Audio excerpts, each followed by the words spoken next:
Welcome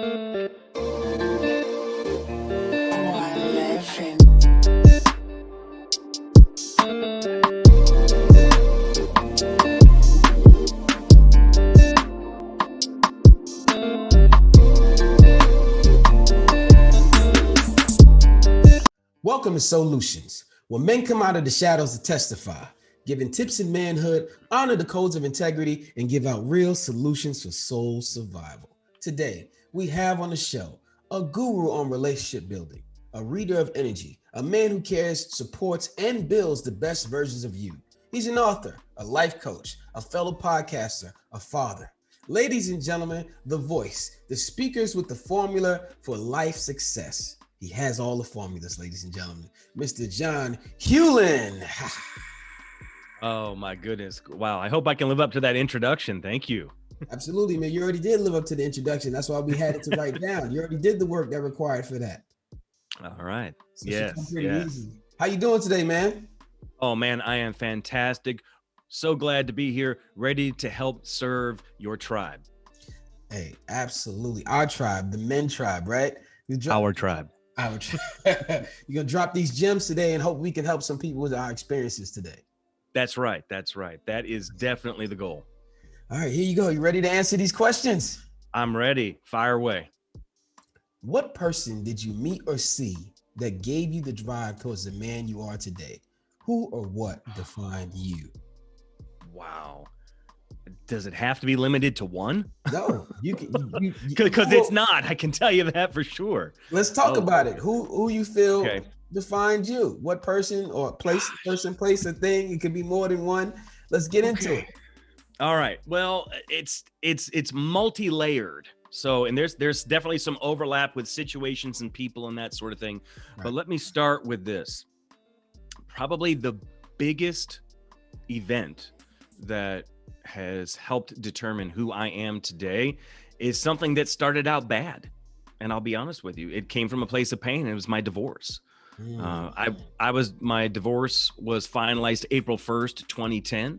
And for those of you who are watching or listening, you heard me right. It was April Fool's Day in 2010 when that happened. So I'm not making that up. It really did happen that day. So definitely started with a place of pain, but I have to be honest with you and tell you that had that not happened, I don't know that I would have dug so deep and attempted to learn so much about relationships in general, but specifically things I did wrong. I was very introspective. I looked deep into me. It's like, what have I been doing wrong? How do I need to get better? You know, people talk about becoming the best versions of themselves, and I don't even think that goes far enough. I think, and I'm only speaking for me, I believe that God created us for a purpose, each and every one of us. And my job is to discover what that purpose is and to become that man. That's my job. And so my time during my introspection, my diving deep, my working through my pain is what has helped me learn the things that I have and become the person that I am today. That's the one big event that happened that created that. Now, the people along the way, oh my goodness, there have been so many. Let's see. When it comes to business, the very first person that comes to mind is my former father-in-law. He taught me more about what it means to be a businessman with integrity and doing things the right way than anybody else I've ever met, by far. I give him complete credit. He's heard me say that multiple times. So, and I still have a very good relationship with him and his wife, who are my children's grandparents. Let's see who else. My gosh. I feel like if I go down that list of all the people, I'm going to forget somebody and somebody get their feelings hurt. And I certainly don't want to do that. I can't tell you. Let me tell you about some of the coaches that I've had, because that has been huge in my development as a person and in business, are the various coaches that I've had. My author coach, Carrie Oberbrunner, has been very helpful. He's helped me also on some business things as well.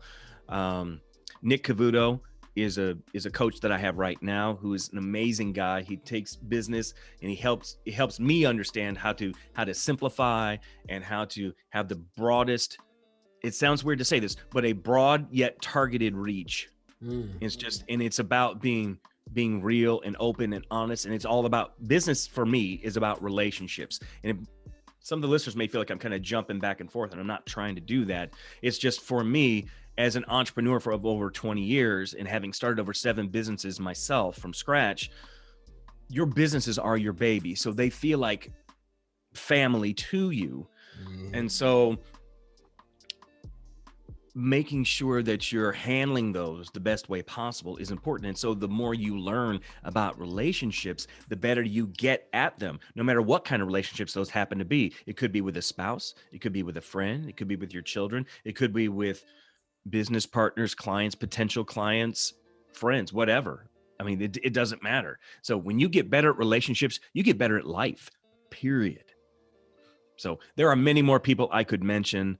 And so, oh my gosh, just so many. I believe you, man. There's so many things that you said that I want to dive into really fast. Okay. Yeah. Not really fast. Let's just stay in this comfort zone for a minute. Now, the All right, first let's thing do you it. said, you spoke about what happened to you in your divorce, and it forced you to go back to evaluate yourself. I said to another gentleman on this show, we often don't write down our failures and look at them. Did you write down your failures and look at them? Oh, I sure did. You bet I did. And I think that's a recipe for people to confront themselves and really take a look in the mirror, more than just staring at yourself in an actual mirror. If you actually wrote down what your infractions were and dealt with them one by one. But tell me, how did you let your mind get to that point where you were so self-evaluating? Well, you know, when you hear the words, I want a divorce, your life changes forever. It does. It's kind of like having children. Once you have that first one, your life is never the same again. You can't ever go back to how it was before. Even if your kids get grown and move out of the house, it's still never the same as it was before. Absolutely. So I knew at that point, I mean, clearly I knew things were wrong, I mean, between the two of us, but I also knew that there was a portion, and I'm not going to give it a percentage because that's not really what's important right now, but there was a portion of the demise of the marriage that was my fault. And the things that I was able to identify that were mine, those were the things I started working on. And I was writing all those out. Now, the writing out part actually started earlier than that, probably a year to year and a half before that. I had some, we had some issues as a couple, and my ex had actually kicked me out of the house for a little bit of time. Not real long, but she did kick me out. And there were things I had to work on. And one of the exercises that I joined a group of men that we worked on, it was an exercise of being able to identify feelings and emotions inside of us and figuring out what to do with them. Now, I have since taken that exercise and kind of expanded it a little bit. And that's something that I use with men all the time, because often you will hear men talk about, you know, either they don't know what they feel, or they'll tell you like, well, I get mad, I get hungry, I get tired. I'm like, well, okay. But there's a lot more to you than that. There's a lot more that you experience as a man on an emotional level, but you might not have the right words for that right now. And so it's not that you aren't capable as a man of understanding that. It's you haven't been trained how to do it.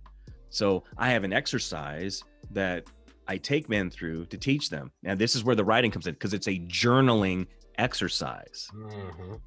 Yeah. So you're actually writing stuff out, because what that does is it engages different parts of your brain while you do that.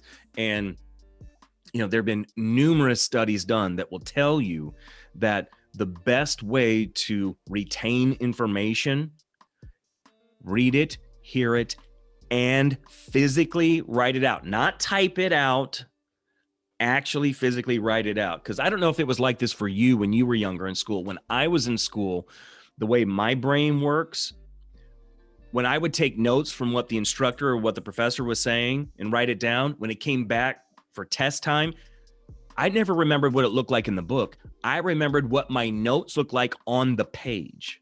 Right. It's almost like I took a photograph Yeah. and it was etched in my brain, and that's how I did it. That's how you That's learn. what sticks with us. Yes, absolutely. It's how you learn. And I think that exercise is great for those who are listening. Make sure you tap in with Mr. John Hulen if you want to learn that information, because this is what he does for a living, folks. So we're not going to ask him to give away a portion of his lifestyle today, but you can contact him directly to grow yourself. Let's move on to your stepfather. Now, your stepfather, I want to know one jewel in business he gave you that sticks with you today that you can actually share with us today. Okay, it was my former father-in-law. Father-in-law. I'm sorry. Not my stepdad, but my former father-in-law. That's all right. Father-in-law. Excuse me. Oh my goodness. Well, he told me a couple things. These two go together. First one is, be willing to pay for a great attorney and a great CPA, because both of them will keep your butt out of jail. I mean, retainers. And that's true. That is very, very true. Yes, absolutely. That is very true. And another thing he told me was that it's your job as a business person to pay the least amount of taxes possible. So if there are things in the tax code that work in your favor, use those. You're not doing anything wrong if you're abiding by the law and still helping yourself along the way. Absolutely. If someone somewhere much higher up than you has a problem with that, well, they'll make changes to it. Until then, take advantage of it, because it's there for a reason. It's there for I mean, truthfully, the tax codes in the United States, many of those are actually written for small business owners, to help small business owners. You got to have the information. You know, it's okay. It's okay to buy that nice car as long as it's on the company name as a tax write-off. Just speak it out. Oh my gosh. Okay, here's another one. Because you mentioned that, as many of your expenses as possible, do it through your business. Exactly. I mean, just as an example, you know, I realize people going on trips are a little more limited right now because of this COVID-19 pandemic kind of world that we live in. But any trips that you take, do business while you're there. Even if you have personal things you're doing, do business while you're there, and you can write it off. Just write off as much as you can. Absolutely. Hey, as long as it's just being wise. Right now, I hope it's just being wise. Get a little bit of wise and to take advantages, because it is there for you to use under the law. So don't feel bad about the things that is legal that you can do. Right. Absolutely. Now, I will caution you, however. To the wind. Here's my caution. My caution is this: be careful who you talk to about this. Yes, exactly. It's not like it's a secret. That's not what I mean. What I mean is, if people you hang out with, friends, family members, that sort of thing, if they tend to have what I call regular jobs, where they're working for other people, they have a corporate job, that sort of thing, they are not going to understand this, and it will upset them. I can promise you, because I've had those kind of very uncomfortable conversations with people where they just don't get it, because they're not business owners. Even if they have a side business, even if you have a side business, you can take advantage of this stuff. Seriously, you can. It's huge. But if you're talking to other people, just be careful what you share. That's all I'm saying. Absolutely. Just, again, using wisdom. That's all. If you're not sure you should share it, that's probably an indication you should not. Absolutely. And I want to tackle something that really jarred my senses when you said that having a business is like your child. Is that the closest thing a man can experience to giving birth, is starting his own business? It could be. It's hard for me to say. Although I will tell you that I have not experienced this, but I've had friends who have had kidney stones and have passed kidney stones, and they said that's as close as a man can get to the pain of childbirth. I have a friend who experienced that. I never want to know firsthand. No, me either. I have no desire to know that. No desire, but I was talking about just the business part. So I hope but emotionally, you may be right. You may be right. That may be as close as we as men can come to actually birthing something of our own. And I'll just be very honest with folks and say, look, those of you who are listening, watching, you might not be people of faith. I happen to be one. And I will tell you that I think God knew what he was doing when he decided to have women be the ones to give birth to children. Because if it was up to us men, we would die. There would be no children. It would be over because we wouldn't be able to handle the pain. I'm just being real. It's true. You just die. Huh? We would. That's amazing. Now, the last thing you said, to break down the fourth thing you said you have coaches. Now, the question I have for you, did you seek your coaches out or did they find you? Great question. Most I sought out. Not all, but most. Now, what does that formula look like for someone who's trying to find a coach? What does that look like? Okay, well, first of all, let's be a little more targeted in our questioning here. You have to figure out what kind of coaching you want, because there's all different kinds. I mean, you could say you want a business coach. Well, again, that's very general. You may have a business of your own and you have a specific area that you need help with in your business. Let's just say it happens to be your marketing and targeting it even further. Let's say you just don't do a great job with your social media. Yeah. Okay. Mm-hmm. Okay. You need either a social media coach, or what you probably need is you need to hire someone like a VA, a virtual assistant, who has expertise when it comes to social media to be able to help you up your game for your social media, which in turn helps your business / your own brand, because that's what you need to always be on brand when you're doing stuff. And I realize this isn't exactly what you asked, but I will get to it. No, this is good. For those of you who have businesses of your own, unless you own a giant corporation, for the most part, your business is your brand, which is you. You are the brand. So always be on brand. Always be doing that. Whatever the colors that you've picked, and there again, we could get into this if you want to, but there's psychology behind colors and what that says about you as a company. I mean, there's a lot that goes into that. John, let's dive into it. Listen, this is a unique interview. People don't get to hear this all the time on SOULutions. Okay. Let's dive into it. We got more questions, but let me give an example. I do not run from teaching moments. Let's do it. All right. Well, let me give an example. I have a podcast. It's called Relationships and Revenue. The purpose of my podcast is to help men improve their most significant relationships at home and in business. That is the entire purpose of the podcast. If you see the podcast artwork that's on there, the background color on there is green. And I will be honest and tell you, every time someone asks me about that, say, did you use green because you used revenue in the title? And that never entered my head. I didn't think about money when I came up with green. I thought of green because green psychologically is about growth. That's why I used green. So green as a color encourages the person who sees it to think about growth. If you think about seasons, anytime things start to go from dark and brown to green, it's a growing season, like spring is in the United States. That's what it's like here, because we happen to be in the middle of winter, and I look out my window, it's snowing right now. So where I live, but you know, in the not too distant future, in the next month to maybe 6 weeks at the most, I'm gonna start seeing some green coming out, and it's like a renewal for me. It's like oh, it's almost like I get a do-over kind of thing. Right. So that's one of the emotions that come out when the color green is used. Blue, a lot of companies use the color blue, and it promotes trustworthiness. For whatever reason, blue promotes that. Absolutely.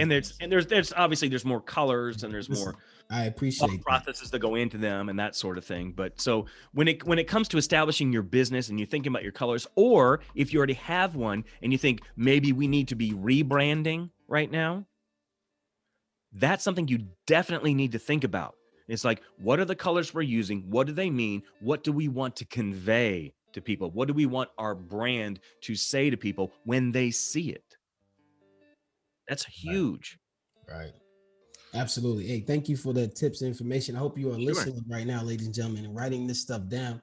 If you are an entrepreneur opening up a business, and the major keys that you need a mentor, and you need coaches to further you on, and you also need to be in the right place of business-minded people if you're going to be an entrepreneur. So I hope you heard Mr. John today. And I want to ask Mr. John, do you have a vision board?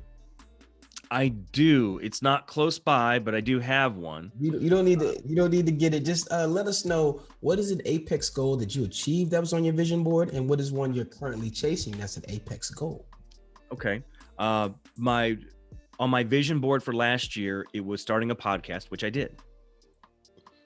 I had another goal for last year. It was to start another business, but I didn't know what kind it was going to be because it hadn't come to me yet. And so I did that. I accomplished that last year.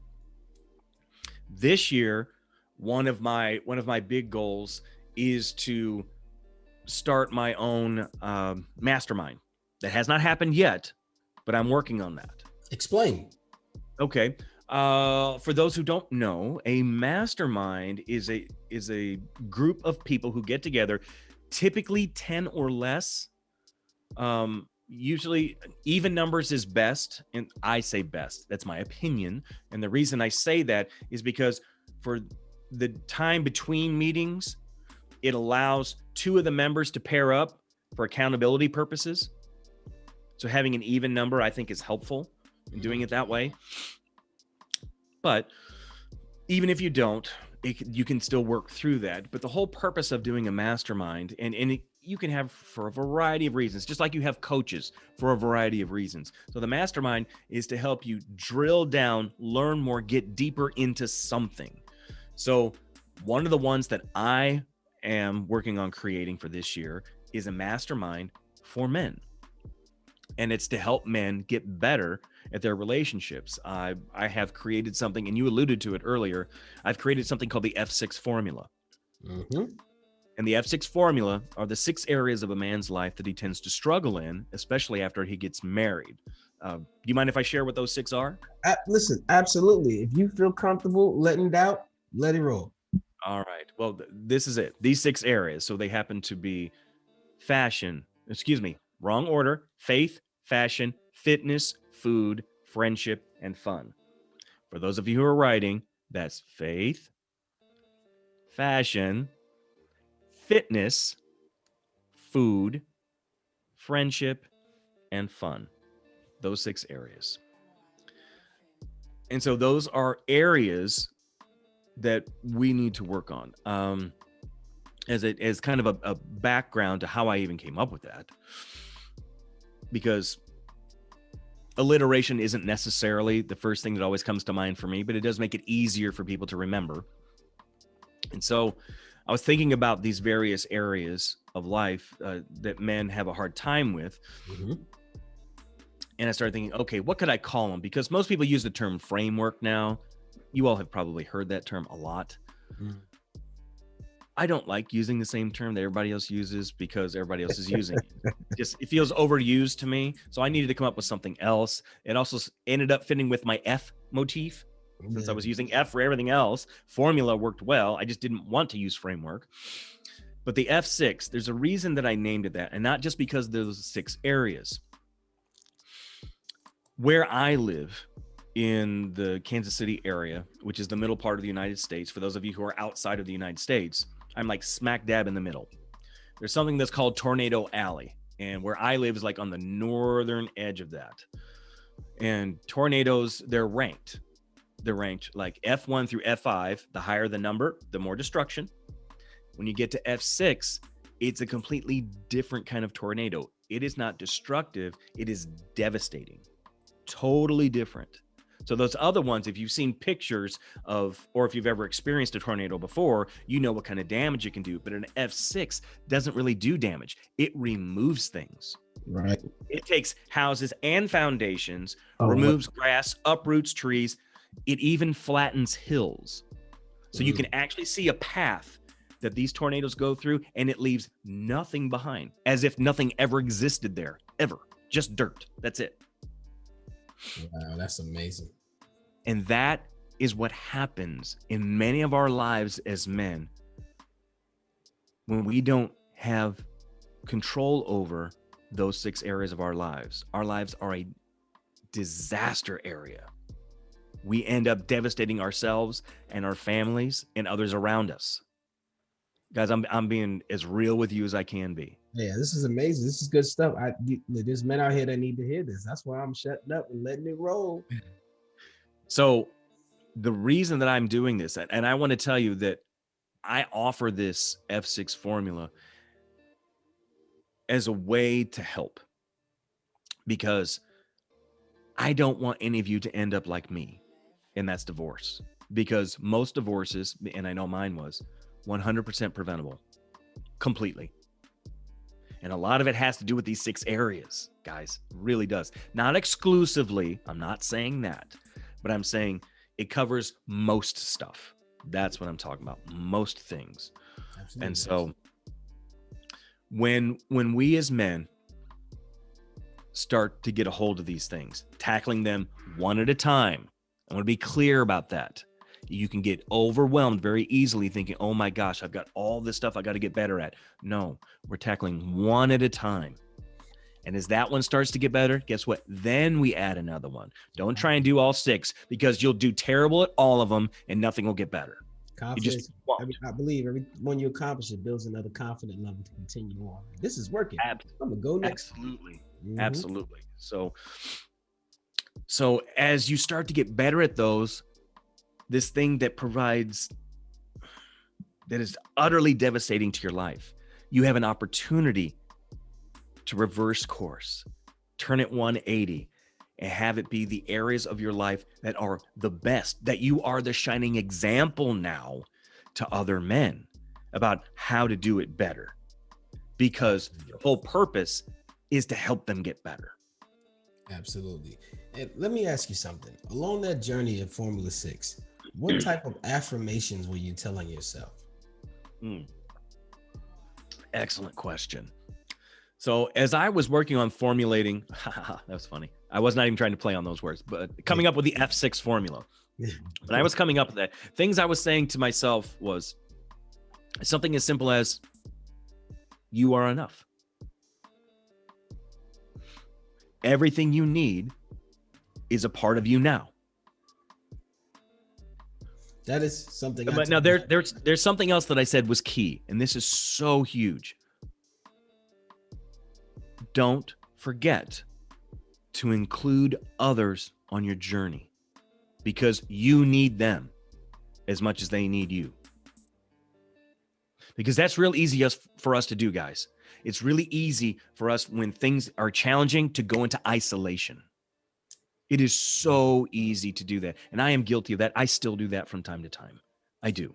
You know, John, there's 2 things that I do that you just said. I definitely tell myself and others that you are good enough for right now. I say that all the time to people. You are good enough for right now. And whenever I'm out exercising, walking, riding my bike, I always call someone on the phone to talk to, so it doesn't feel like exercise. So that person is joining me on my journey. They don't even know it. I just called to talk. At the same time, I'm talking to you, but you're helping me get through something that absolutely is a mental drain for me, right? Excuse me. So I applied those few things in my life, and I want to know, how early did you start goal setting to implement this Formula 6 into your life? Oh, goodness. Well, let's see. Now, remember, this took several years for me to get to the point where I was able to actually put it all together in this nice little package. I mean, I got little bits and parts of it along the way. I would say it started... my divorce was finalized, as I said, April 1st, 2010. Yep. Probably within 6 months of that is when the process began. So this has been a 10 plus year process. Now I've had it pretty well honed for the last 3 years, probably that long. I didn't have a name for it at that point. Not 3 years ago, I didn't have a name for it. This is going through the experimental phase. I get it. The test trials. You had to figure out. Oh, absolutely. You know, finding things that work and don't work, and you know, getting feedback from others sometimes I ask for it, many times I didn't.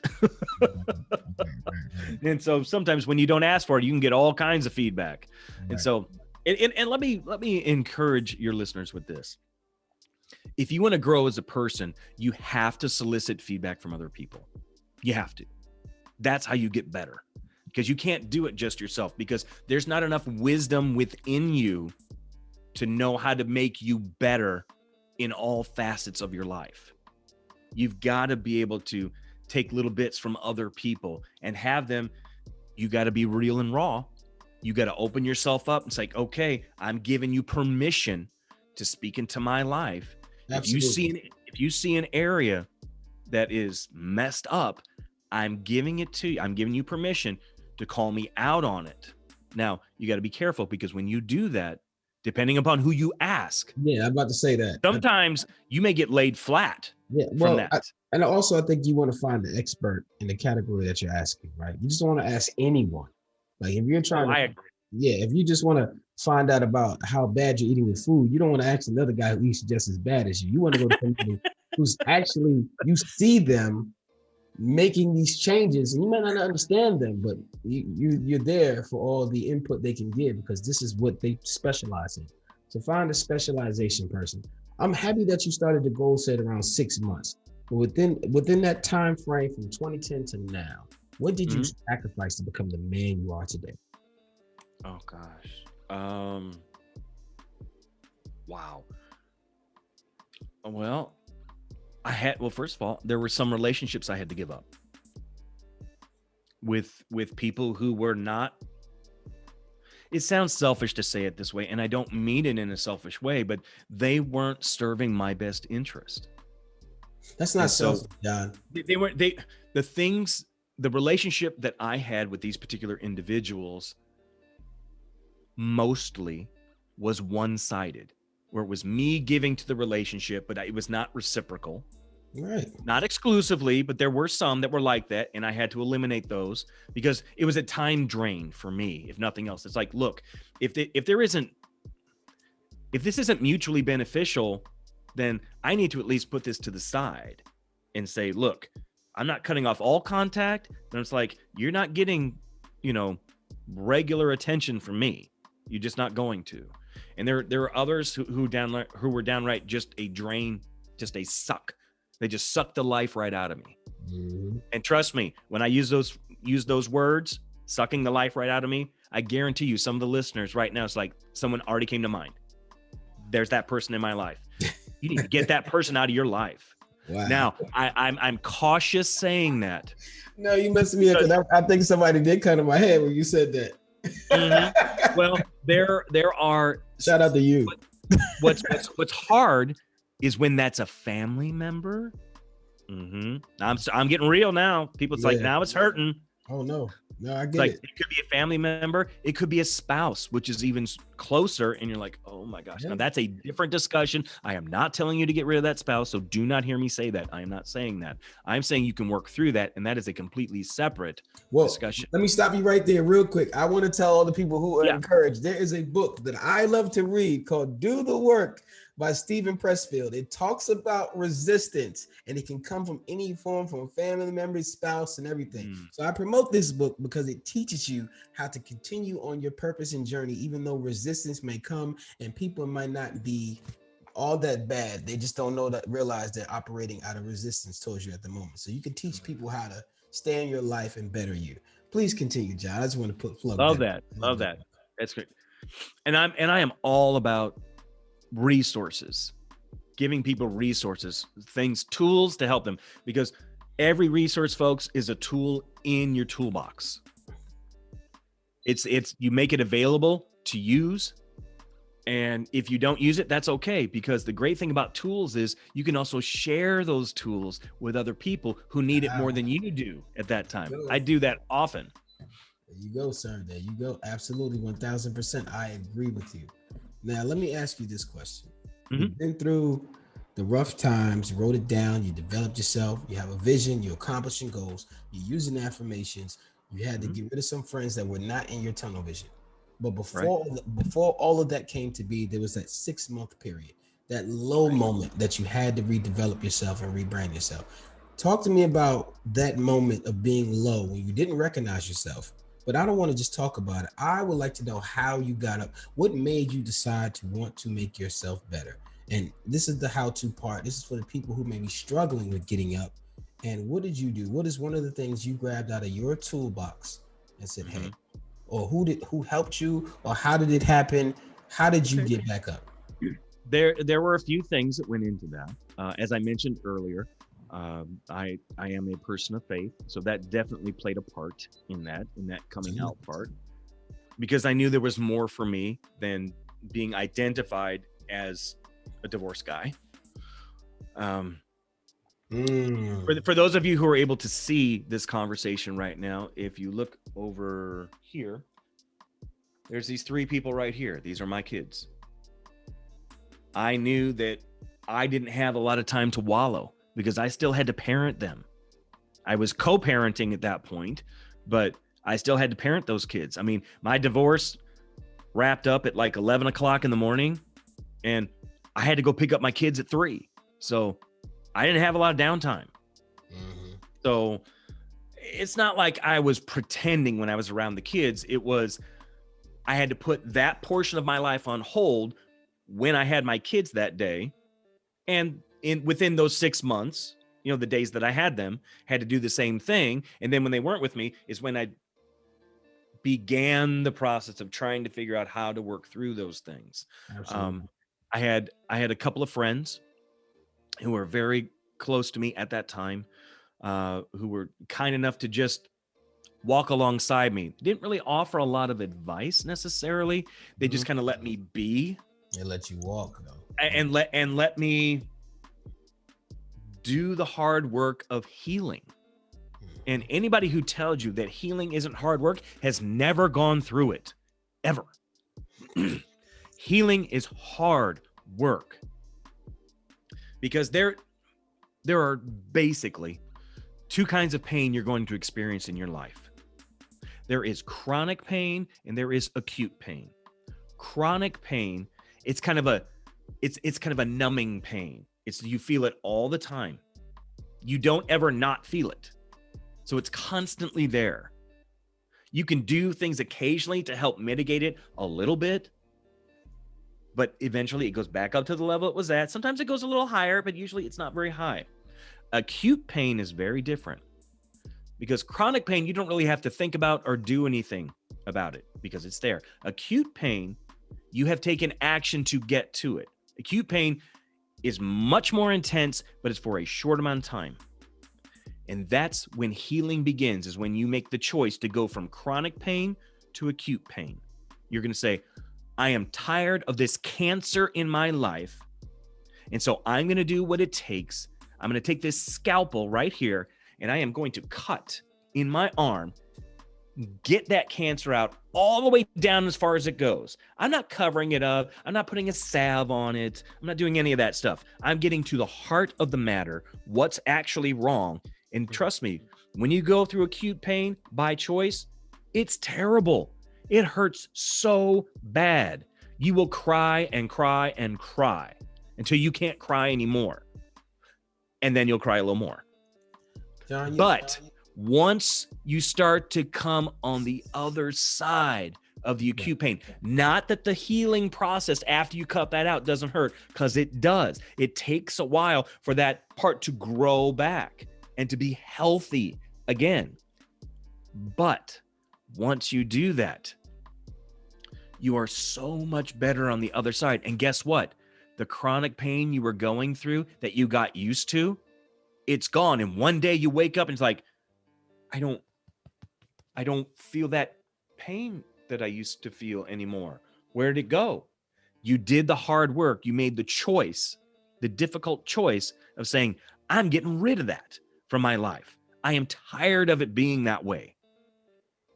I think all men, whether you're young right now, you haven't gone through this, everything you've been through in your life, there will come a point where the music will stop and your skin will shed, and it will be very painful, because you're going to have to listen to the sound of your own heartbeat.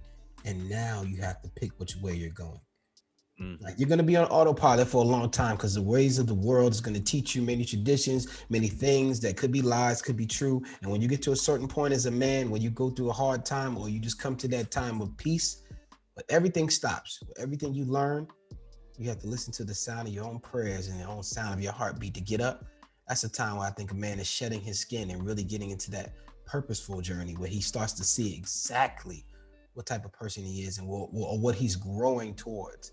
And I think we all go through that. And I don't know what age all of us go through it at. Some of us are earlier, older than others. But what you're talking about is shedding our skin and getting to the point where we actually grow into the being more than a man, more than a human being. We're just a consciousness of light.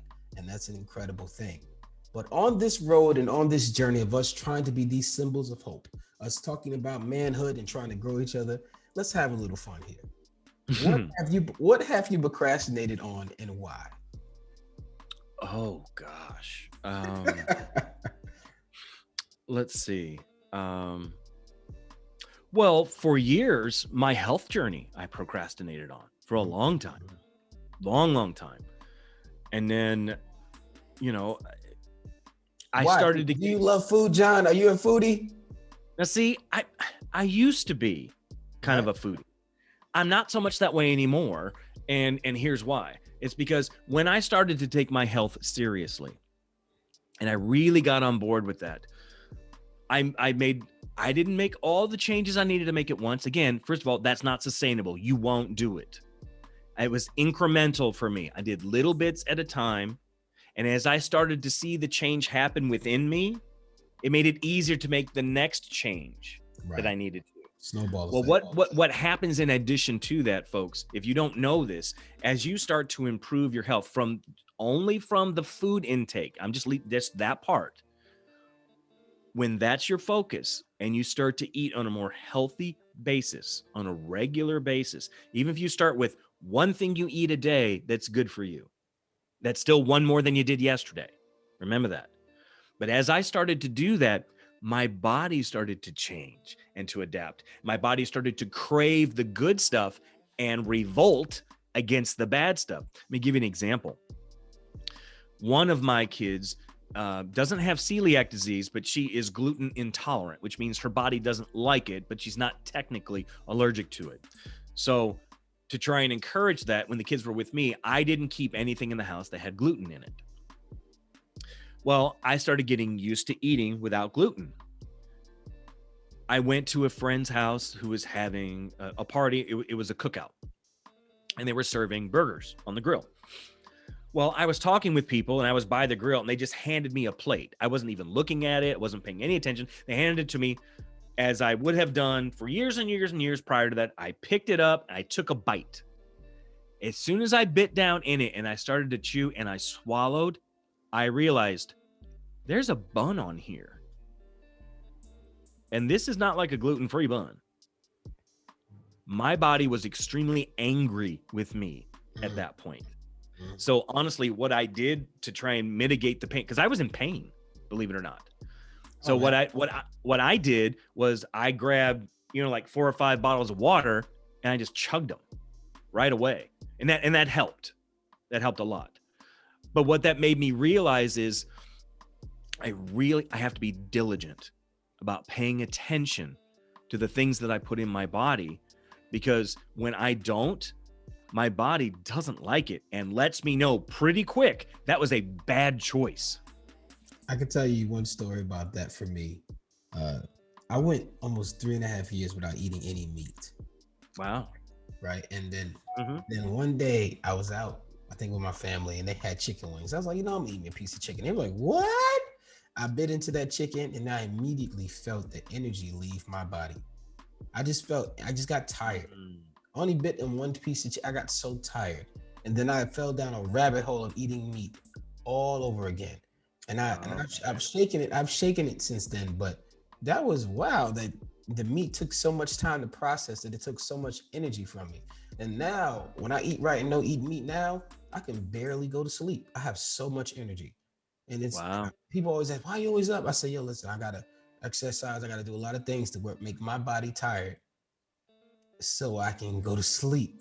and really get the sleep part, the 4 or 5 hours in where your mind and body really sleeps. Mm-hmm. I appreciate you sharing your information on procrastination. Food is also something that troubles me too. Not really the food. I think it's the exercise portion for me. Okay. I need to get up and really exercise, but I with COVID, it does it derailed the things I like doing for exercise. Right? Everybody Okay. had to change the way they went about it. That Sure. means that means you had to really do the things you don't like. Like Yeah. I like swimming, I like riding bikes, I like playing sports. All of those things you can't do during COVID time. Well, bike riding you can, but other than that, I have to train myself mentally to be in another plane. So I challenge everyone to just write down the things you hate doing and attack it one at a time, like Mr. John said, and you'll start to build confidence in it once you achieve it. Mr. Absolutely. John, how Yes. important is it to leave where you're from to develop yourself to where you're going? Okay. Say that again. I want to make sure I heard you right. How important is it to leave where you're from to develop yourself to where you're going, whether it's physically, mentally, or spiritually? Oh gosh. I mean, that's just huge. I mean, if you have any intention of growing as a person, I'm speaking in general right now, but if you're talking about those specific areas that you mentioned, if you have any intention, if you think you might want to get better at any aspect of your life, you're going to have to leave your preconceived notions about who you were, who you might be behind. And just like, okay, I need to start working on this one thing to begin to develop me. Because what's going to happen, and this taps into something else that I think is really important here. One of the reasons that men don't start things is because they don't have a clear vision for where they want to go. And what I'm telling you right now is you have to learn to be okay with the fog. You got to learn to be okay with the fog, because eventually you'll get through it and things will become clear. But the only way they get clear is when you take imperfect action. Imperfect action is always better than a perfect plan, because a plan gets you nowhere. I'm not saying don't plan. Don't hear me say that.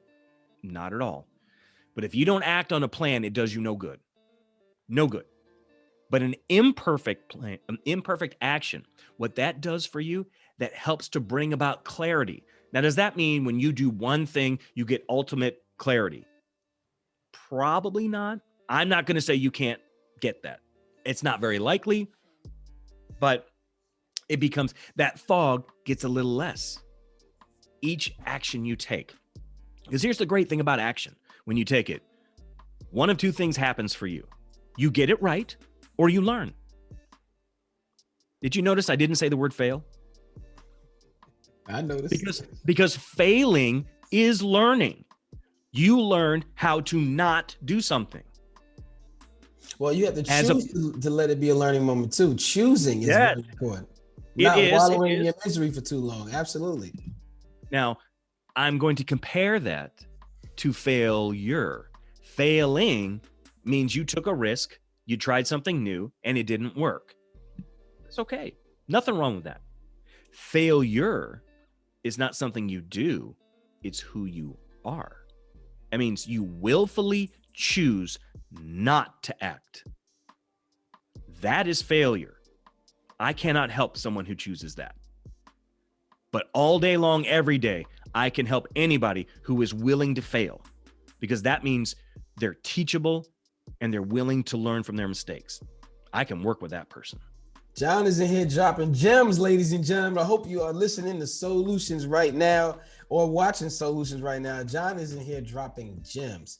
But I do have a serious question for you. And I will preface this by saying that you're the 10th person. Now, we've had many, many interviews, but this question is brand new. And you're the 10th male I will ask this question. I need to know 3 things out of this question from you. Whether it's too intrusive, should I leave it out? And I would like you to answer the question if you'd like to. If you don't want to answer it, I understand. Are you ready for the question? I am so ready. Bring it on. Are you ready? Very. Okay, here it is. What was abusive to you that you thought was love? How did you recognize it, and how long did it take for you to accept it? Abusive to me. That you thought was love. How did you recognize it? How long did it take for you to accept it? I have an answer for that question. I think it's a very appropriate question. So I don't think there's anything wrong with you asking it. I'll put it this way. I think it is incumbent on each of us to do two things related to what you just said. The first thing is, for those of you who have never heard of this, there's something that's called the 5 love languages. It's by Gary Chapman. Gary Chapman.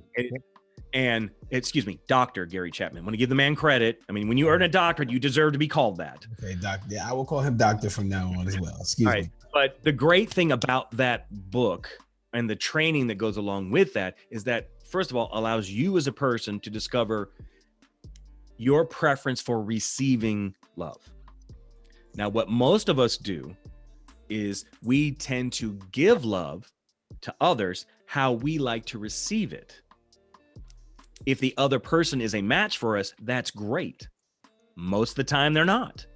And so what we have to do is we have to learn about the other person and be able to give love to that other person the way he or she needs to receive it, not necessarily how we like to give it.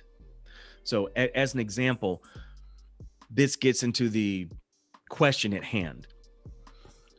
One of the things that my dad was not good at was expressing love, because he did what most men do, and that is they express love how they like to receive it or what they grew up with. I'll even say that. Right. And so my dad did it through acts of service. My dad said he loved us by doing things. So like if there was something wrong on your car, dad would go work on the car, and that was how he expressed love.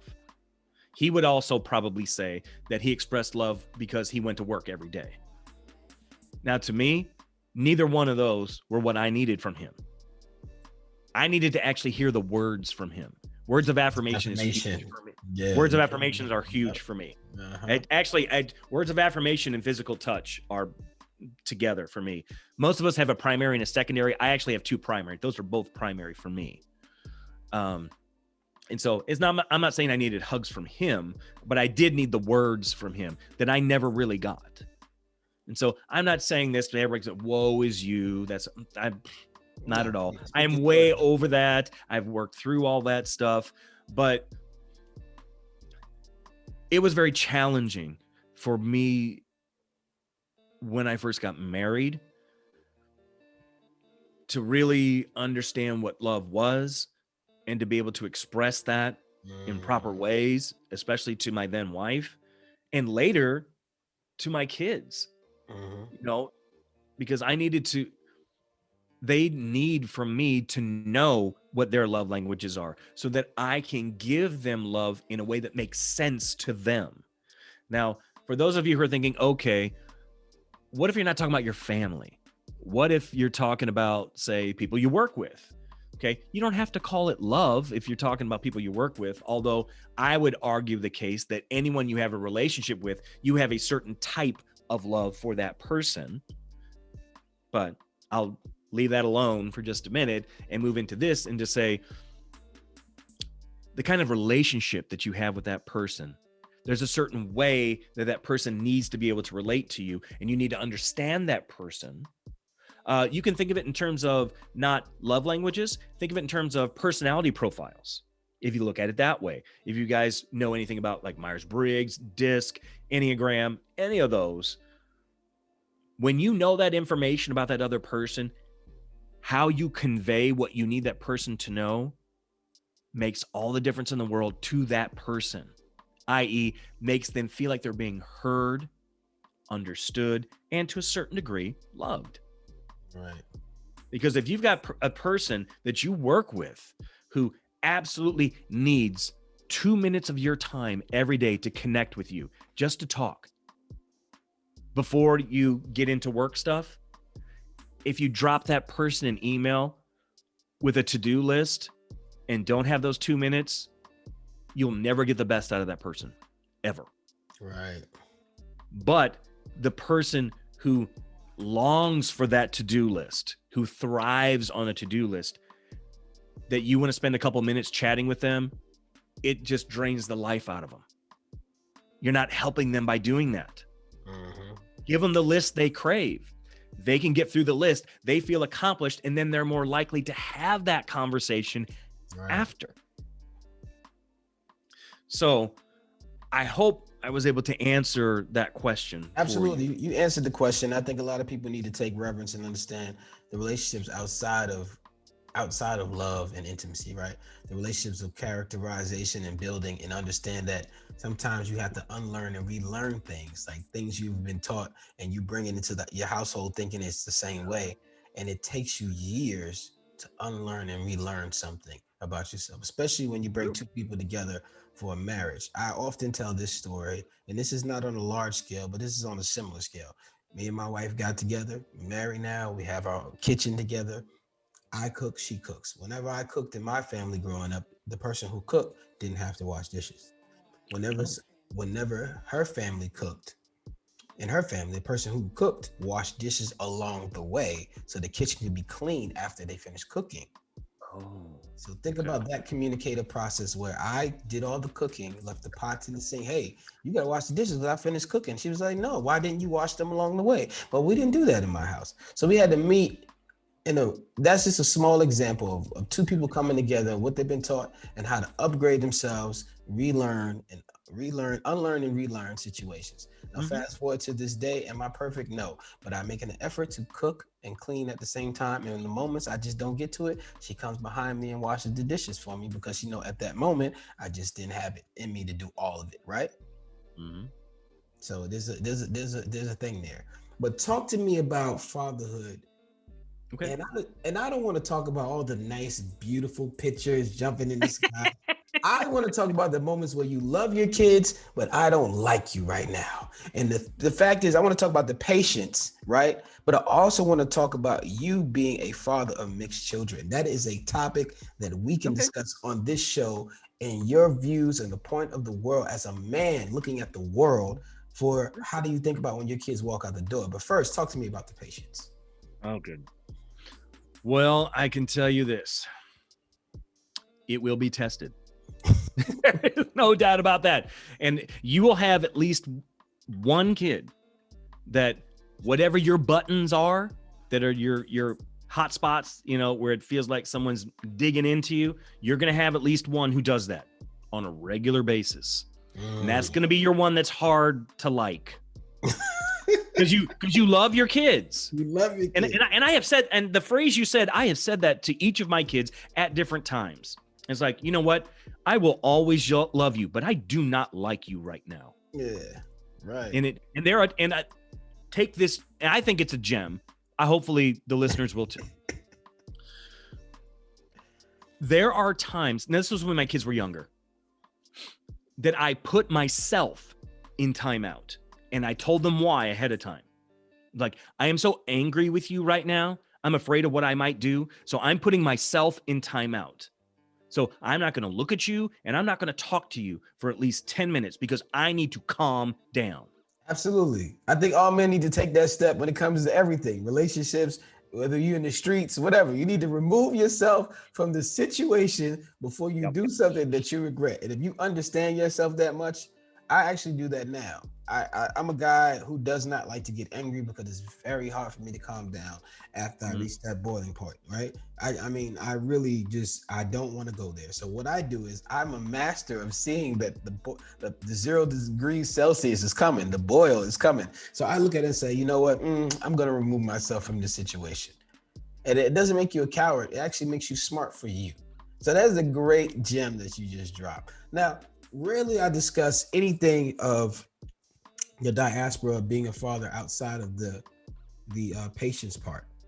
Okay. But for you, it's a unique situation, and you're the first person I interviewed who has the opportunity to give your experiences of America and today with the children you have. Mm-hmm. Because regardless of where you raise your children or how well and people know them in the neighborhood, the world still doesn't know them in character. They only see them from the outside. So True. speak to me about how you feel when you see stuff on television that is related to brown and black people Okay. in Um, reverence to your children. You know. right. Right. Well, let me set this up. When my kids were very small, my son is 4 years older than my oldest daughter. So he's 20, she's 16, my other daughter's 15. For those of you who are listening only, my son is as white as he can be, and my girls are two beautiful brown young women. And so my ex-wife and I adopted the girls. They happen to be half sisters, so they have the same birth mother. Horrible. And they're actually 10 months apart in age. But the girls, when they were very small, and I would take all the kids out together, when it was just me taking them out, the thing that broke my heart was I would hear people say things, kind of whispering, when we would be in public places. The part that hurt the most is that it was usually women of color who would say things. Absolutely. Negative things. Absolutely.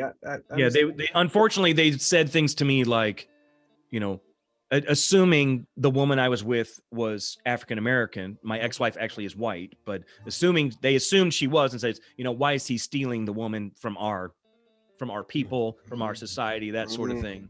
And they said, I can tell you, they said many more not so nice things that I'm glad that my kids were so small. They either didn't hear or it just went over their heads. They didn't understand things I can't unhear. Things I can't. I can't. And at the time, it made me angry. Not angry enough to do something. Okay, angry is maybe not the right word. It hurt a lot because it's like, you don't know me. You don't know us. You don't know our situation.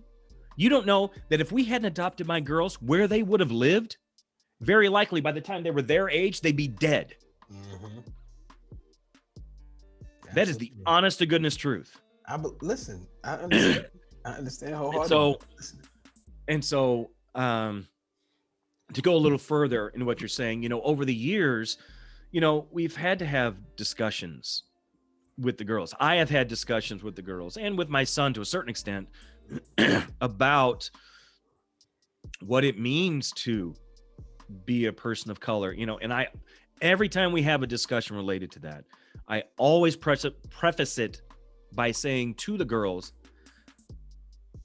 I am not a person of color. So the things that you go through, I will never know on a heart level like you do.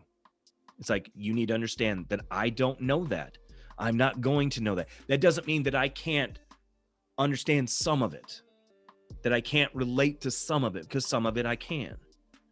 I said, I will always try to understand to the best of my ability. I will always be there for you, to support you and to help you. It's like, because I am always for you, always for you. And I told him, it's like, you know, there's going to be people that you're going to encounter who aren't going to like you just because of how you look. I said, now you don't have to be brown for that to be true. I said, there's been people that I know have told me to my face that don't like me because they don't like the way I look for a variety of reasons. It could have been because of my hair. That actually happened one time. It was because years and years ago, because of my hair, because of something I wore. I actually have had numerous people. This was when I was younger. This was like middle school. You know, middle schoolers are notorious. That is a horrible age. It just is. Kids are just nasty to each other, especially girls, but you know, they're just extremely nasty to each other, you know, and I had kids of a of a variety of ethnic backgrounds say to me, you know, I hate you because you're white. You know what? I think that, and they didn't even know me. I know. Okay. I think that is more about what is taught or what is seen in terms of what only way they can communicate their frustrations with the world. I don't disagree with what you're saying. No, I And get it. I didn't blame them. I wasn't upset with them at the time. Let me finish. I just didn't understand. Yeah, I know, and it's not right. Like we don't understand what the overall branding of some of us looks like from the hardship of others that they do. But what I do understand is that you're a rare man because a rare, let me be real. You're a rare white man who was unafraid to dig it deep to himself and reverence and realize what has really been bothering people of color. That right there is a genuine thing inside of you, because you wouldn't have adopted any kids of color. You would have stayed away from that premise alone. So that alone should be enough to afford you the respect you deserve. Now, outside looking in, and other educated people in my culture, we all look at colorism incorrectly, but we all have reverence and footnotes in history that support our ignorance at certain times. That's why communication is most important. That's why you and I talking is most important. But sometimes people judge face value because so many times the answers on the other end have led to devastation, frustration, carnage, and F6s, just straight devastation, like you said, right? So at that time, it's great that you kept your head up and kept walking. But I do have a question for you. Did you ever solicit any information from another Black female to talk to your daughters, since that you couldn't connect with them on that level? Oh yeah, I did more than once, actually. Absolutely. Do you see what I'm saying? Oh, absolutely. You know, there are things like, for instance, and I'll be very, very honest with this. When we first got the girls, okay, for those of you who don't know, who don't have children of a different ethnicity than you, I'm picking one thing: hair. Absolutely.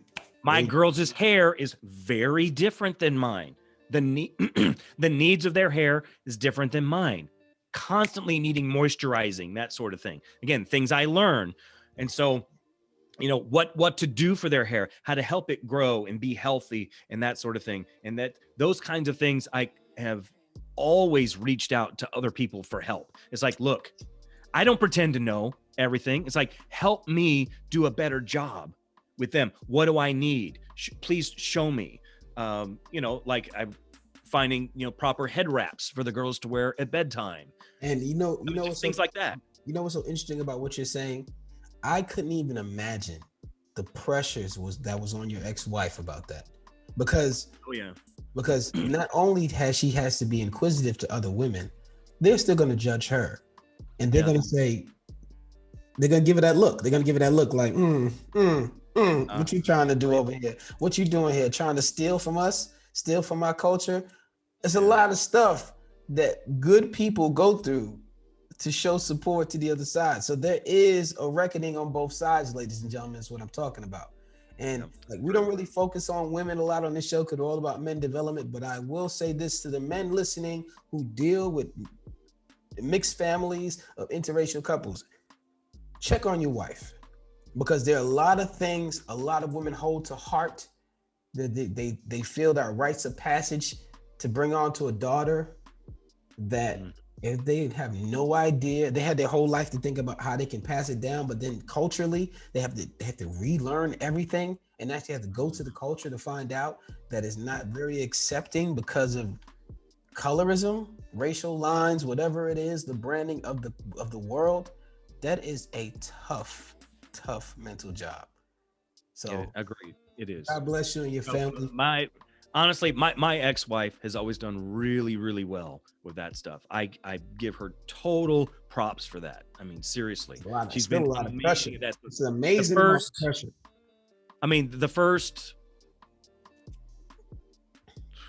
7 or 8 years of their lives, she was the one that did their hair. There you go. But she had And to find that, out first. Though. folks, that is a process. Yeah, that's Oh what my I'm saying. gosh, She that had is to a find process. out. That's pressure. She had to find out how to do it. Probably watch a YouTube video. Probably had to call some people. Had to go near the salon and talk to a random person. Like all of those things rely on people being receptive on why you're there. And trusting why you're there and how whether they're gonna help you or not. Whether you built up enough rapport for them to be nice to you. On both sides, right? Yeah. But I will say this. She got what I think is one of the best compliments ever. We adopted the girls. We did it through the foster care system where we live. And we went back to the group. We were asked to come in and be guest speakers for a meeting for people who are wanting to become foster parents. And there was another couple that was there that was speaking as well. And it was an African-American couple. And we had, at that, did we have both the girls at that? It's not important. We had one or both the girls with us. I can't remember which. And they commented after the meeting was done. That couple commented to my then wife.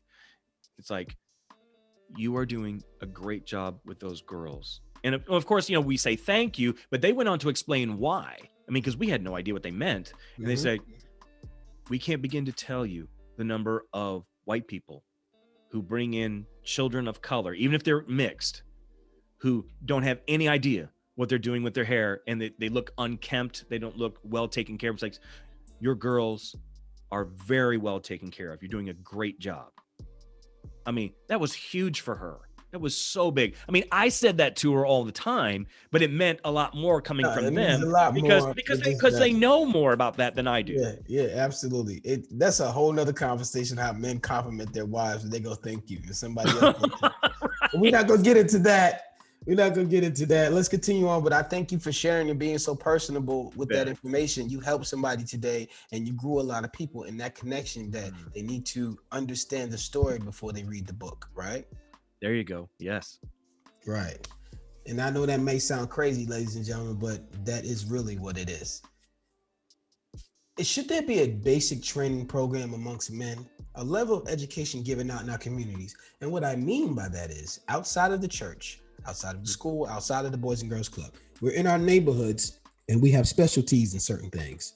We study certain things to make sure that we're now informing our kids as fun activities like financial literacy, communication, how to change a tire, how to change a tie, gardening, generational wealth building, stocks, real estate, speaking with the elderly with intent, shoveling snow outside to make some money, cutting grass to make some money, financial literacy. Do you ever think that we can come together as a community and start where, let's say you and I were neighbors.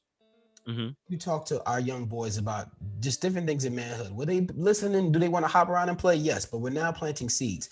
I talk to them about changing a tire or changing a tie. And now both of us know this information. So in our households, we're always talking about it, making it fun, making it regular. And now they don't realize they're actually being prepared for the things they don't hear in church, in school, or at the Boys and Girls Club where they play. Do you ever think we can implement something like that in our communities and really just turn this whole thing around, just upgrade ourselves in communication? Oh, 100%. I believe that. Let me break it down because community can feel very large to people. Right. It's like, what is community? So I'm going to break it down even further than that. Let's talk about neighborhood by neighborhood. Absolutely. Because you can get a handle on that. You can handle a neighborhood. It's like, okay, in my neighborhood, this is what we do. It's this kind of, we're pretending for a minute in an ideal situation. Absolutely. But in this idealistic situation, we're saying, look, you know, when kids are around here, this is what they're going to learn at my house. It's like, when kids are over here, this is what they're going to learn at my house. So what it also means, we as adults are communicating with one another. Just like, look, it's important for us to be training our kids. And especially, and I'm thinking right now specifically of those single moms out there who don't have the dads around to be teaching their boys the things they need to be teaching them, or the boys are learning things they don't need to be learning. We're teaching them the right ways to do things. We're providing opportunities for the boys to have, for lack of a better term, Our boys desperately need rites of passage to help them go from being boys to being men. They need that. Desperately, they need that. Now, I will say, not to cut you off, but I will say people like Big Brother programs and all those programs, I applaud those programs. What I'm desperately talking about is a level of education inside the home for each parent. Like many of us are parents, but we're ignorant to a lot of things that we should be applying, implementing, and making fun for our kids. So I'm talking about, like you said, neighborhood by neighborhood. We know we got Big Brother programs. We know we got organizations that are coming around and scooping these kids up for summertime and all of that. But I want this to be something that's around the clock where this is their lifestyle. This is like, I'm going to buy me a Nike stock with my money. I'm not going to go and spend it all on something else. I'm going to actually invest. Their mindset is just totally changed because their guardians, their parents, their mentors, they're all living in this same frequency of communication. That's what I'm talking about. Oh, sure. Well, and it's showing them that these things that they initially think are boring, that they would never want to do, actually can be fun. But that requires the person conveying the information to actually enjoy the thing. Yes. I mean, because you can't fake that to kids. You can't. I'm sorry. You think you're good. You're not. You're not that good. You're just not. So for me, I'm just to come up with an example. Something I would do, something that I've taught my kids. I've taught them basic maintenance on cars. And I've taught them the basic stuff, not because, let me back up.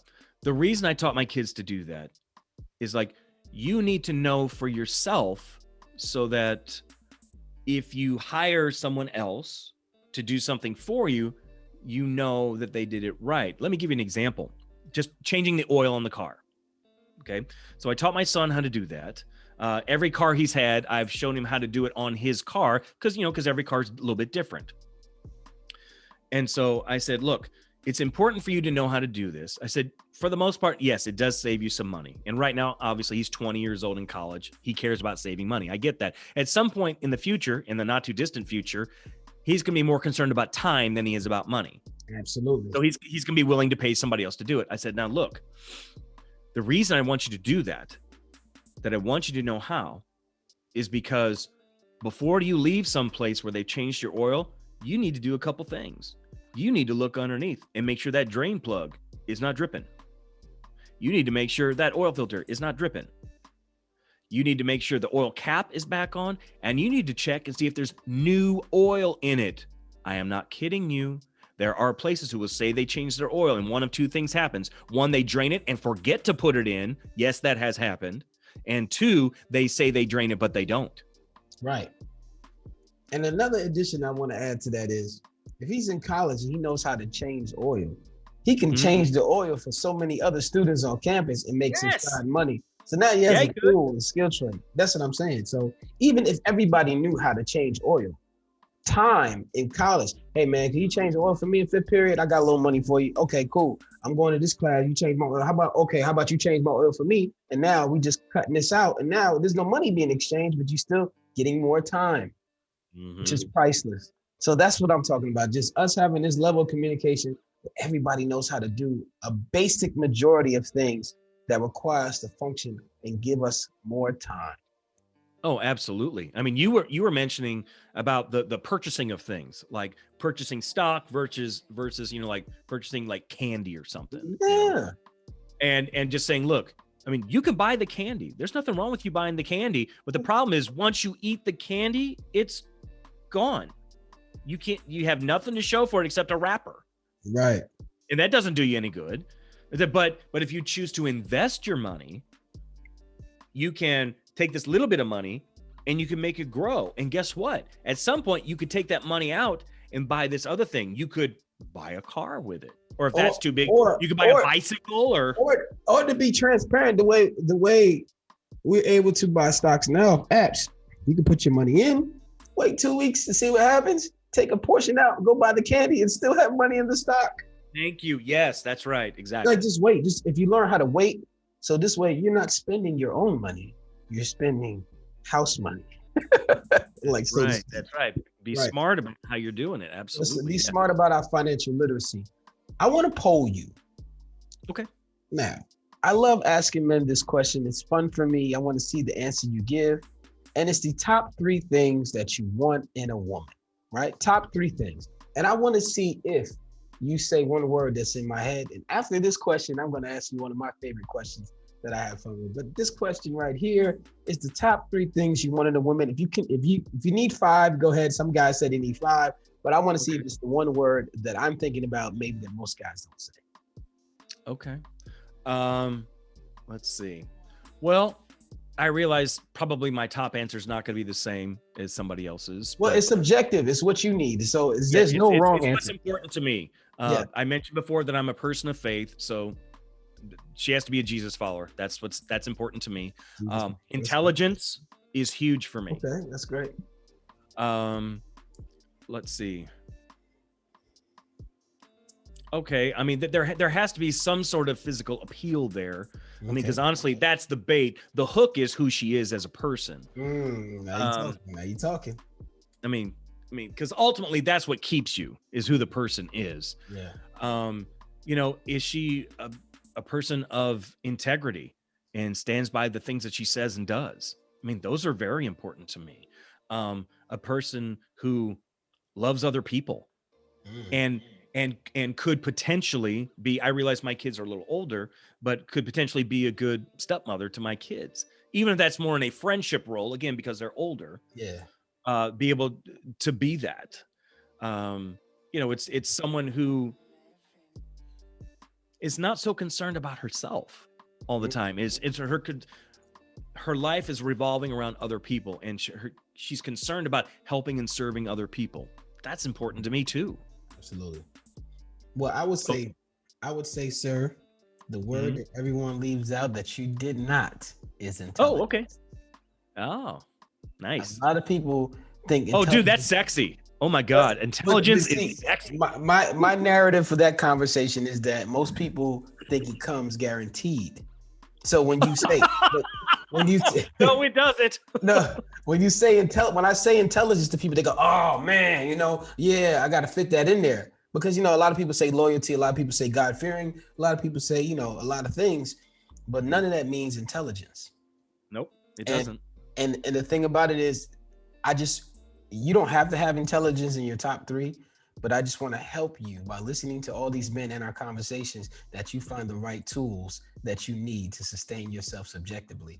And I hope intelligence is in your top 20 at least.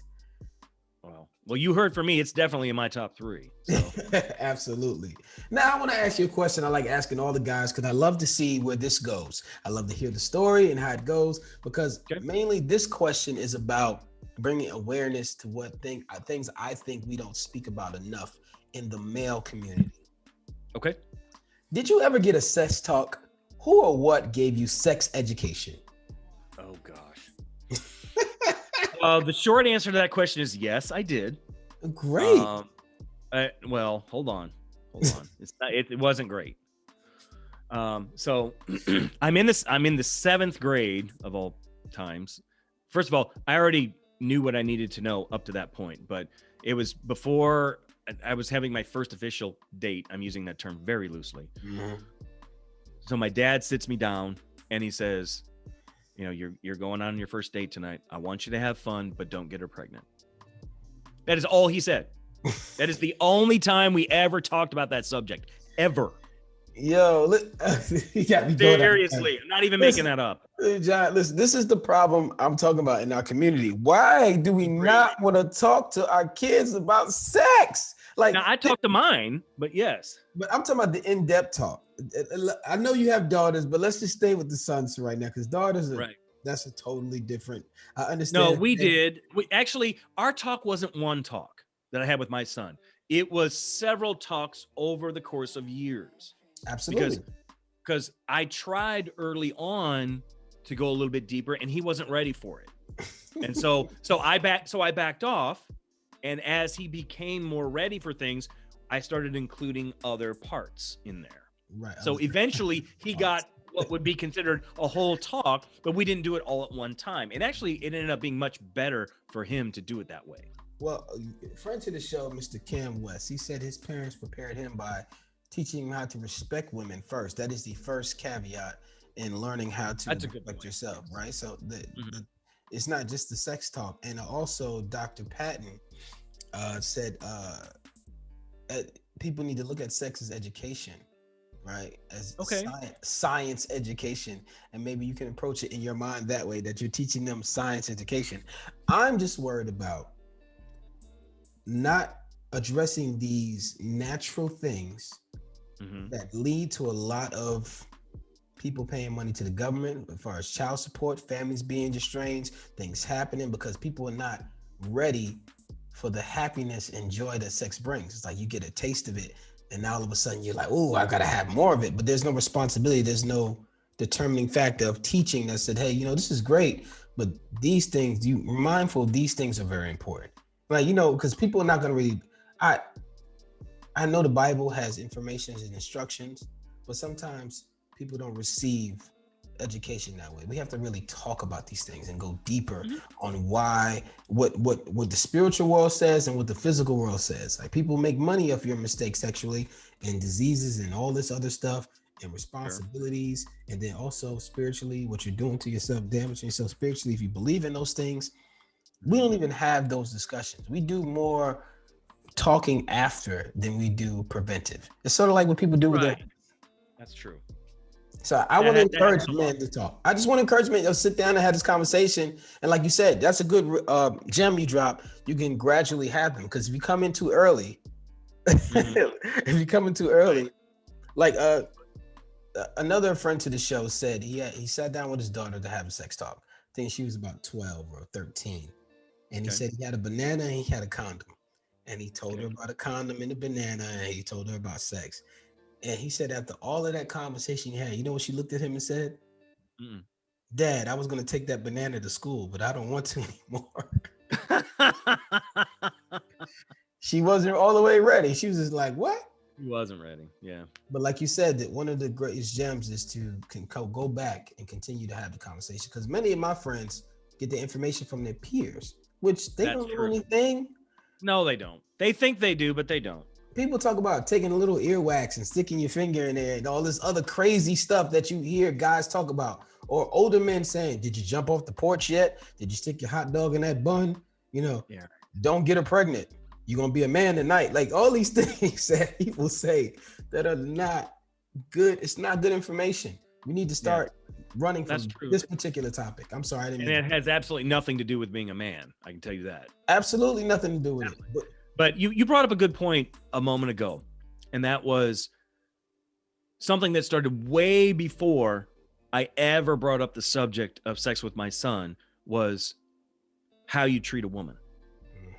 Absolutely. And that's why I insisted for years. And he hated doing it. I know he did. But anytime I went anywhere with the kids, I made him open the car doors for his sisters every time. Made him hold the car door open, let them get in. Then he got in and then opened the door for them. Now he did, anytime we went out somewhere in public, he was always holding doors for people. He loved doing it. He was great at it. The car thing, it took him a long time to learn to be okay with it. And I kept telling him over and over again, because they would ask me, why do I have to keep doing this? And like, first of all, it respects your sisters. I said, and if you do it for your sisters, you will do it for any other woman you come in contact with. I got a quick story I'm going to share with y'all. Growing up in New York City, we used to ride the train. And this one particular time, my oldest brother, Derek, was with me. I haven't seen him in a while. He's significantly older than me. I think he's about almost 15, 16 years older than me, right? So here I am, a young boy, about 15 years old. He might be late 20s, early 30s. And we're on the train. The train is packed, right? And when you get up at certain stops, people get on and off. So when they got off, I was able to find a seat. So the seat opened up and I sat down. He stood up over me. The train went to the next stop. A bunch of people got on the train. So it was a bunch of people sitting down, older men, blah, blah, blah. They're just relaxing. They're tired of standing. He looks at me and says, get up. I'm like, why? The ignorance in me, I'm saying, why? I'm 14, 15. I'm like, why? This lady needs to sit down. And then I look around and I see all the grown men who didn't have the integrity he was talking about. So I looked That's at him, right. I'm not getting up. You see all these men in here? I'm a kid. He was like, get up. That taught me so much about integrity. And to Your this brother was day, right. he was absolutely right. But Yes. the funny thing about it is all these grown men who didn't have that knowledge, but him, he was standing already. Here's the scary part. You ready for the scary part of that? Many of them probably knew and chose not to do that. Absolutely. That's the scarier part of that. Absolutely. And that was a growth spurt for me because I had to get up. This lady sat down. I was happy she sat down, but I was inside. I was like, man, now I got to stand up. Well, Right? Of course you were. Yeah, because I was a kid. And I didn't understand why Now the he other explained men, it to you, right? yeah, of course. Now I didn't understand why the men, what my problem was is the other men, other men let this young boy take the burden of giving up his seat. Yeah. And they didn't want to get up for the lady. But I've learned, and then years later it happened to me. I made a young man get up that I knew for someone else and went through the same process. But I was just one of many. Train is filled with at least 100 people at a time if it's packed, maybe more. Right? On the part of the train I was on, it was about 10 men who had a seat. Think about the rationale of integrity at that moment where I was, what integrity was. We're talking about 1 out of 11. Every 1 out, if you do the poll right there, every 1 out of 11 men have integrity at that moment where I was. That's scary. That's sad. Yeah. Absolutely. We talk about leaving a legacy, but we mostly ignore major steps. Do you have a will? I do. Absolutely. This is great talk, right? Talk to me about why do you think culturally we run away from the talks of wills? Well, one of the reasons is because people don't want to think about their own mortality. That's a big one. They don't want to think about dying, let alone what happens after you die. Whether you believe something does or not, right now is not even the point. But so people don't like to deal with their own mortality. They don't like to think about the fact that someday they're going to die. Well, first of all, someday is not an actual day, people. You just need to know that. It's not. And it takes almost nothing. Do you know it takes less than a teaspoon of water to drown? So it doesn't take much to kill you. I'm just saying, it doesn't. So being prepared, remember, getting yourself prepared for that is actually not for you. It's for who comes after you. It's for them. That's why you do it. Absolutely. Things like life insurance, again, is not for you. It's for people who come after you. That's why you do it. That's why I do it. That's why I did it. You know, I don't have a particularly complicated will, but I do have one. And so the whole purpose of the will for me is so that my kids don't have a whole lot more to deal with after I die, because I've known way too many people who died without wills, and it goes into probate, and that is a nightmare. To deal with stuff in probate, you know, and people, they get all worked up about the wrong stuff, you know, like who's supposed to get what and all this sort of thing. You know, this is a conversation I had with my mom actually about 10 years ago. I told my mom, it's like, look, I don't know how you're planning on dividing your stuff out when it comes to your will. I said, and I don't need to know that. I said, what I'm telling you is spend it all. I told her that for real. It's like, have fun, spend it all. So there's nothing left. I said, then there's nothing for anybody to fight over. It's like, I don't have any interest in fighting with any of my siblings and step siblings over any of my mom and stepdad's stuff. I have no interest in that. Well, that has nothing to do with me as a person. So I talked to Cameron Wesley Sr. He talks about how his cultural counterparts invest in putting life insurance on their parents and grandparents with their siblings. So when the passing, which is inevitable, which is a natural thing, once again, currently, until we come up with some scientific stuff that might slow that down, you never know what's going to happen in this world. But they put they do pay for life insurance where the passing of a mother or a grandmother in a family, they become a patriarch for securing the lineage. They're able to pay for the funeral as well as leave hundreds of Yes. thousands of dollars on the table. And a lot of people don't look at it as an investment.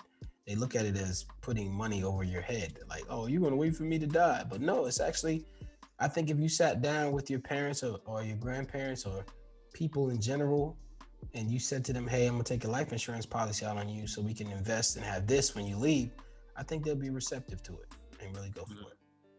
Yeah, absolutely. I mean, that's the reasons that I have life insurance, is to make sure if something happens to me, my kids have something.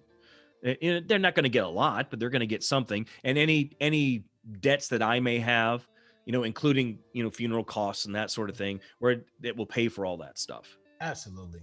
So many people get left with debt that get a will, don't leave a bill. That's what I like to say. There you go.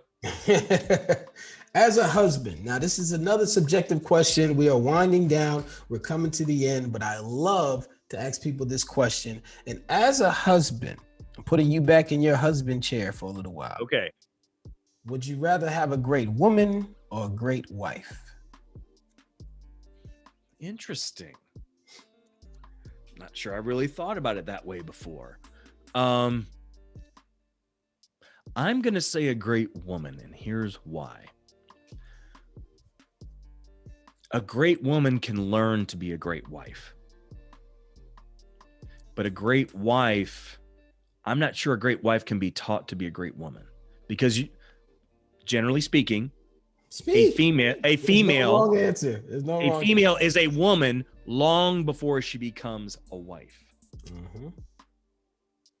And so I would rather have someone who has developed and become a fantastic woman and learns how to become a great wife. Absolutely. I appreciate your answer.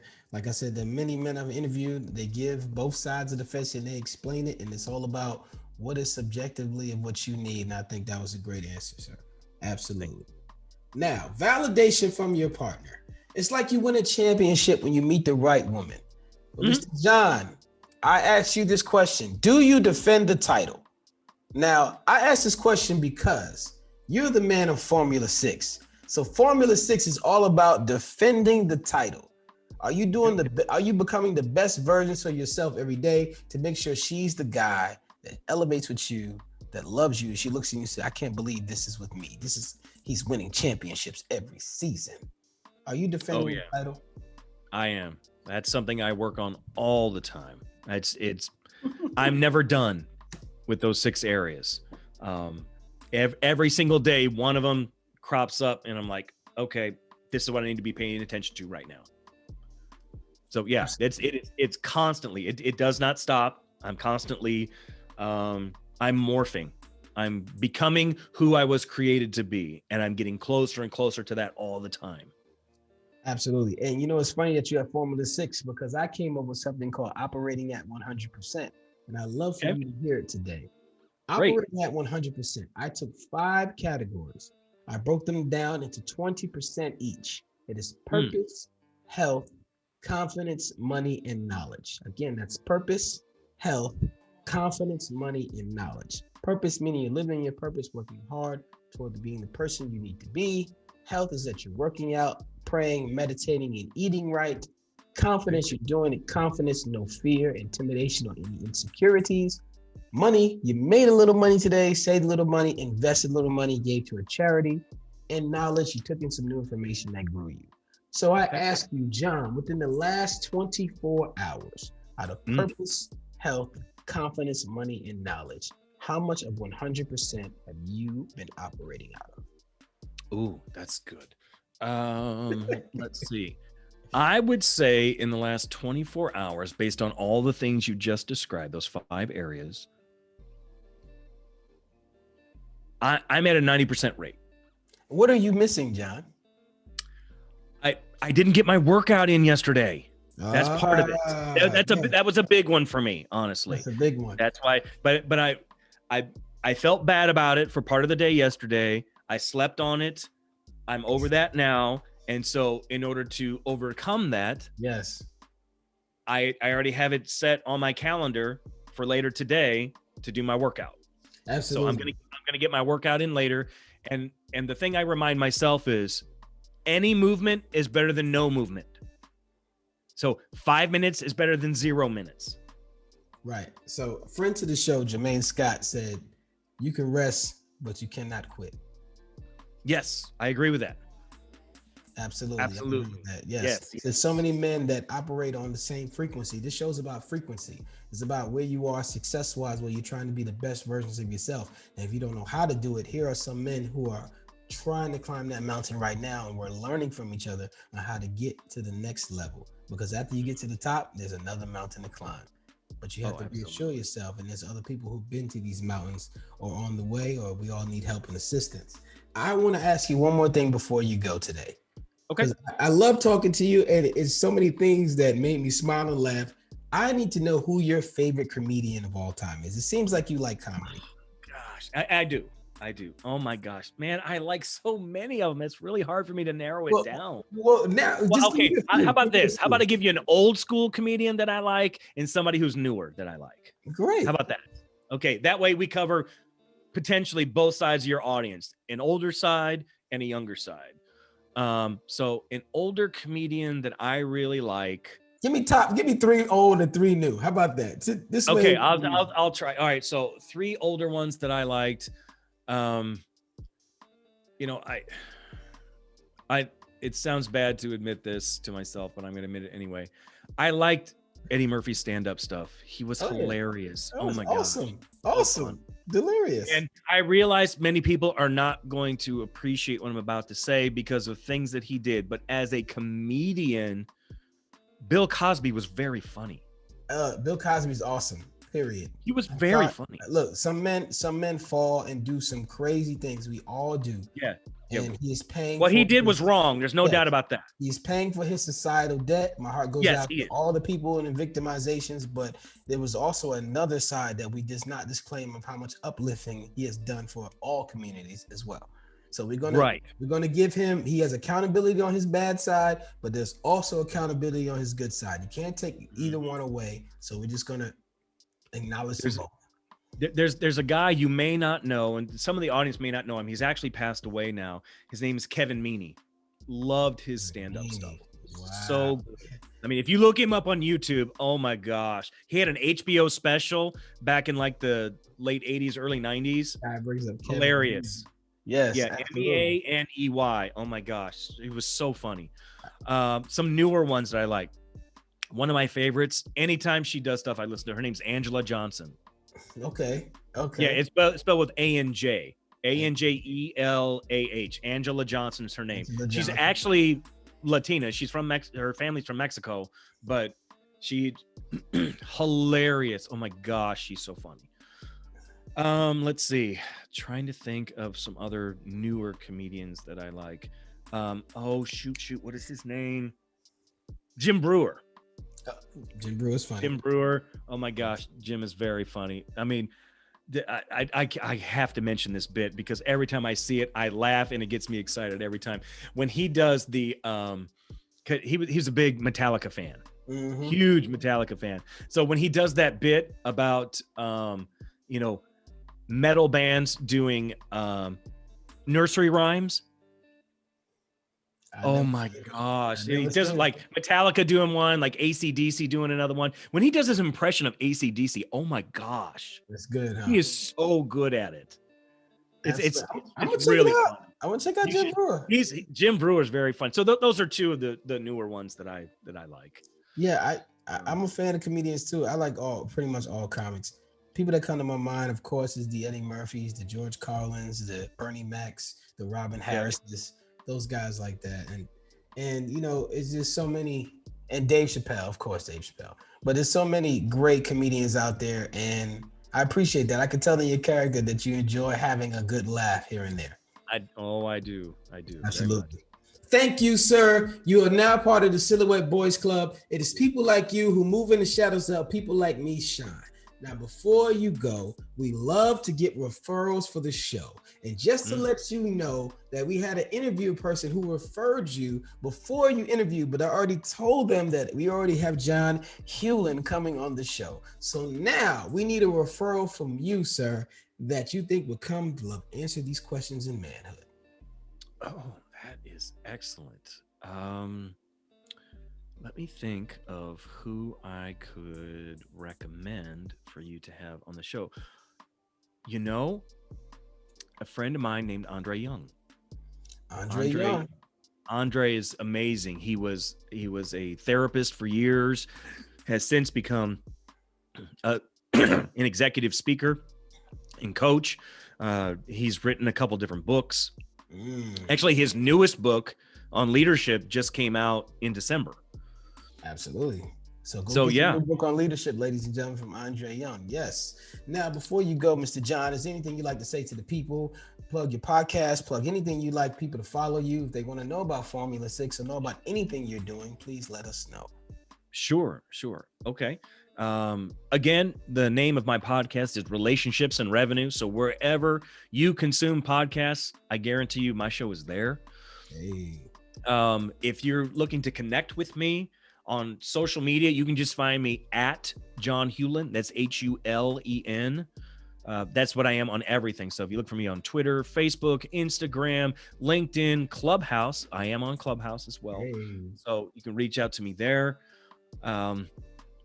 Let's see. I'm not going to mention the name of my website yet because it's in the process of being redone right now. So it's down. So I don't want anybody to go there and like, there's nothing there. So I'm working on that. If any of the stuff that you heard here, like the F6 formula, anything else is intriguing to you, you want to learn more about it, there are ways that you can connect with me, send me a DM, direct message me. I'll respond to everyone that comes in, and we can have a free 30-minute coaching call where we can talk some more. And who knows, I may be the person that you want to work with, and that's great. But I can guarantee you this, if I think we're not a match, I will point you in the right direction to somebody who I think can help you, because that's how I roll. For me, it's not about money. It's about serving and helping people. Absolutely. Being a man of service. For those listening to me, to those listening to the show today, you can reach me at soulutionsformen@gmail.com to be a guest on the show. Also at Sheen1 on all platforms. Let's continue this conversation on Facebook, Instagram, Twitter, Clubhouse, or in the street if you see me. I'd like to thank Mr. John Hulen for coming on the show today and dropping those gems. We end today's show with a quote from Dr. Miles Monroe. True success is not measured by how much you have done. True success is not measured by how much you have accomplished. It's not compared to what others have done or accomplished. True success is what you have done compared to what you could have done. In other words, living to the maximum is competing with yourself. It's living up to your own standards and capabilities. Success is satisfying your own personal passion and purpose in pursuit of personal excellence. So I ask you, question of the day, question of your life. Are you maximizing your life? Ladies and gentlemen, this has been SOULutions.